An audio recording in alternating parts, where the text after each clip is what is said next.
like to thank you myself for coming out to this event. Jared Taylor got his BA from Yale University in philosophy in 1973. He got his master's from the Institute for the Study of Political Science in Paris in 1978 in international economics. From 1974 to 1978, he was the news editor for the Washington Times. He's had over 25 years' experience as working for a consultant to American companies doing business in Japan. He is presently the editor of American Renaissance, an online news site.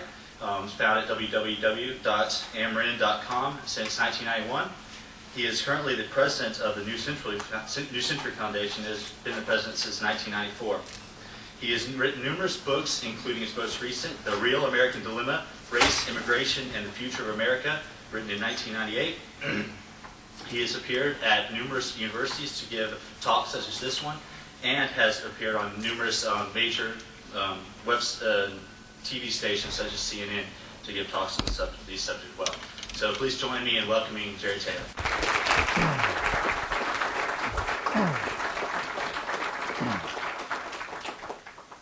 Thank you very much. I'd like to very much thank the Clemson Conservatives for inviting me. I thank you all for turning out. I'm sure you all had other things you could have done, and I appreciate your showing me the courtesy of coming to this lecture this evening. The subject of today's discussion is multiculturalism and racial diversity, whether it is a strength or a weakness. And I see no need to hold you in suspense. I might as well tell you that, in my view, diversity of the kind that we're often being asked to celebrate is not a source of strength, but a source of weakness.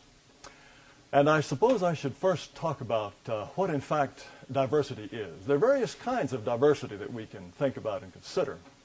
And some, under certain circumstances, are, in fact, a strength and a benefit. Let us imagine that you're wanting to have a house built. Well, under those circumstances, it is good to have a diversity of professions. You'll need some carpenters. You might need some bricklayers, people who can pour concrete, roofers, electricians. Yes, you do need a diversity of skills to accomplish many things. However, when we are asked to celebrate diversity, that's not the kind of diversity people have in mind. What they do have in mind would be a different sort. Let us imagine that instead of all of these professions being carried out by all white men, for example, let us assume that diversity was being celebrated by having the workforce divided up among blacks, Hispanics, Asians, perhaps some Palestinians, perhaps some Israelis. Would that make the job go more smoothly, or would it not? And since we're also talking about multiculturalism and not just racial diversity, let us imagine that we're adding to this brew real cultural diversity, different religions, perhaps different dietary habits, different languages. Now, would all of this make the job of building that house go more smoothly? I suggest to you that it would not. Diversity of that kind, a kind of status diversity rather than real functional competence diversity, is not a source of strength. In fact, in the United States today, to consider diversity of this kind a strength is a very recent thing. Up until perhaps 30 or 40 years ago, no one suggested that it was. In fact, if you were to read some of the writings of the founders on the establishment of the United States, I think the most typical and often quoted one is a statement by John Jay in the Second Federalist Papers.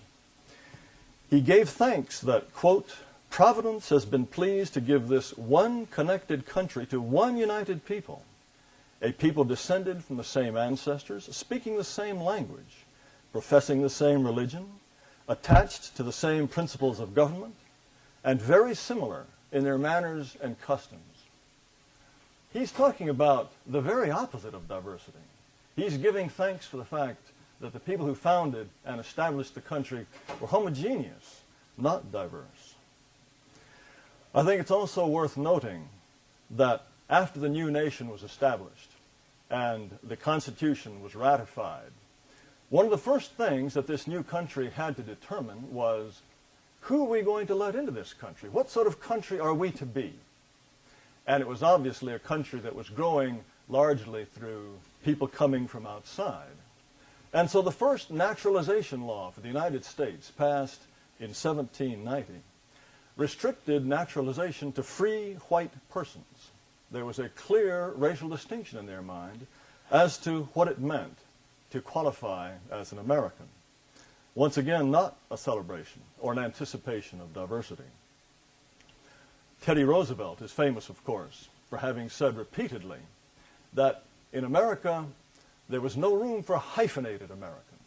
At that time, he was thinking of Italian Americans or Hungarian Americans or Polish Americans or Jewish Americans. His idea was we should all be Americans. Once again, the idea was not to celebrate diversity. In fact, the idea was, under those circumstances, to try to assimilate people who might have been diverse to begin with, but then to have them be Americans, as similar in that sense as possible. Now, this evening's exercise was originally planned to be a debate. And the conservatives here, as well as a number of other organizations, tried very hard to find someone who would take the opposing view, that multiculturalism and racial diversity are a strength. They weren't able to do so. They couldn't find someone to, in effect, defend what is the orthodox view. I find that very strange, and I hope that you all will reflect on this yourselves, that despite the fact that we're told over and over that diversity is not only a strength, some people go so far as to say it's our greatest strength, that despite repeated efforts, no one was found to take that view. Curious, isn't it? Well, most of the time, as I say, this fact is merely asserted, and very seldom do we hear examples given as to how, in fact, it is a strength. Well, if I did have a debater to oppose me this evening, let me try to give you some of the things that that person might say. Such a person might say that a diverse country can better understand the world. If we have residents from all around the world, that will make us better understand our neighbors and our trade partners.